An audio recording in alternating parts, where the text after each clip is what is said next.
guys, and welcome back to the vlog.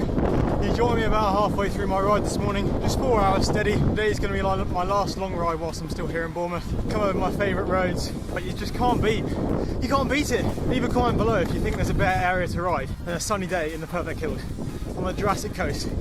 It's just banging. These are my home roads. This is where I started cycling. When I first got into cycling sort of 5 years ago, we were coming over the Purbex on mountain bikes. Swanage was that iconic destination that was just out of reach of what we thought was possible until we did it. I remember coming up this hill and having to get off my Apollo Halfords mountain bike. I just couldn't cycle any longer. I'd given up, just trying to soak it in today, just enjoy myself. I'm not religiously looking at the power. It's impossible not to push it on a little bit on the climbs, but just reining it in to not going into the realms of threshold is the main thing. Oh, there's a rainbow.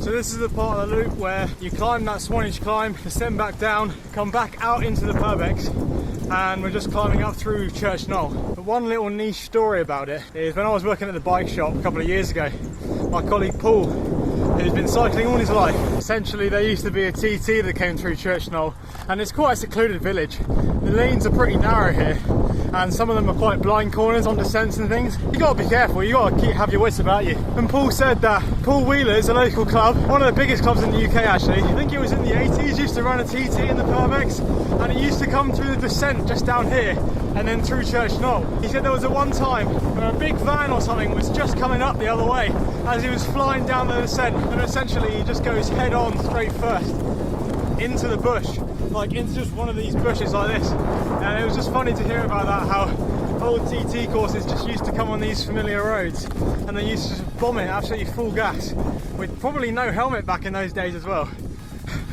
Here's another climb that I want to come back in the summer or late summer when it's sort of hill climb season and just really have a crack at the KOM, because I'm within touching distance.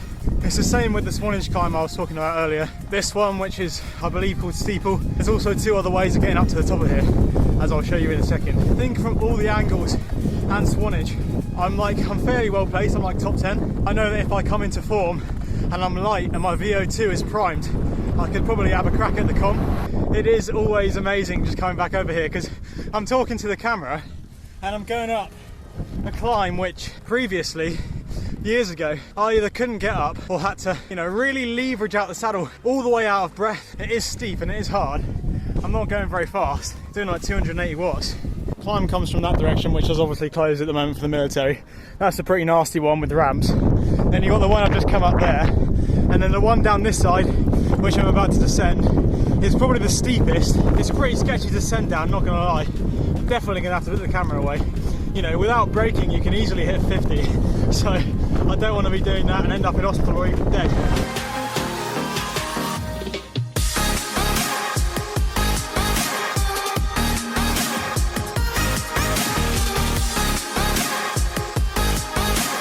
We descended off Grange Hill into a nice negative 1%, 2% tailwind. Feels very fast, very nice. And now we're just coming back into Wareham, which is approximately an hour from home. Thank you very much, Purbex. It's been a pleasure. I actually really enjoyed that ride. That was thoroughly enjoyable. The time is now 2 o'clock. I've sat down and made myself a big bowl of porridge. That's me done for the day training wise.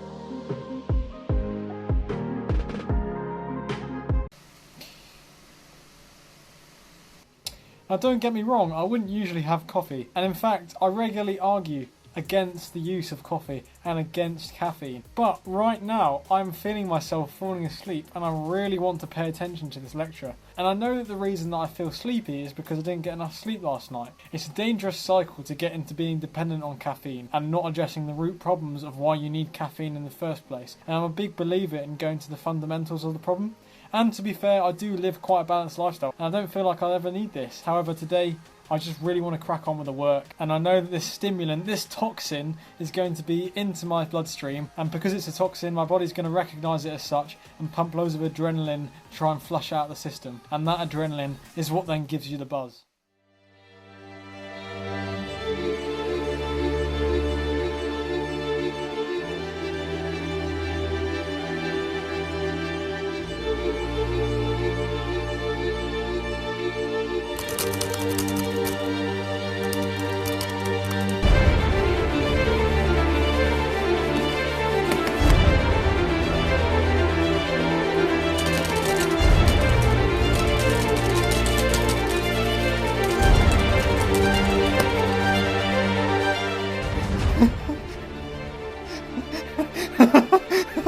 joking, I'm not actually insane.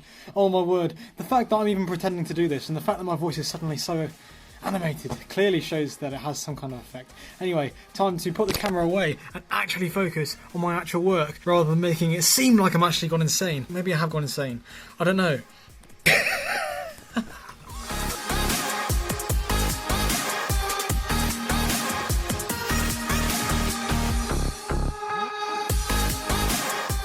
So with the government's announcement, it looks like bike racing will be back up and running for the later part of the season. At least fingers crossed that the roadmap out of the lockdown works as planned. Behind the Bike Shed have just released the dates for Thruxton, hopefully all the way through July and August, which is something to be very excited about. I'm going to end the video here. Even though it's nearly 9 o'clock, I'm still buzzing off that caffeine. I don't know what is wrong with me. Clearly a little bit like my alcohol intolerance, because I don't usually touch the stuff, I'm just very sensitive to it. It means if I do genuinely want the performance enhancing benefits, then I can get them quite easily. Anyway guys, I'm going to end the video there. Join me tomorrow for a cheeky running session and probably some more studying. Anyway, thanks for watching the video. Thanks for putting up with my insanity, and I'll see you then.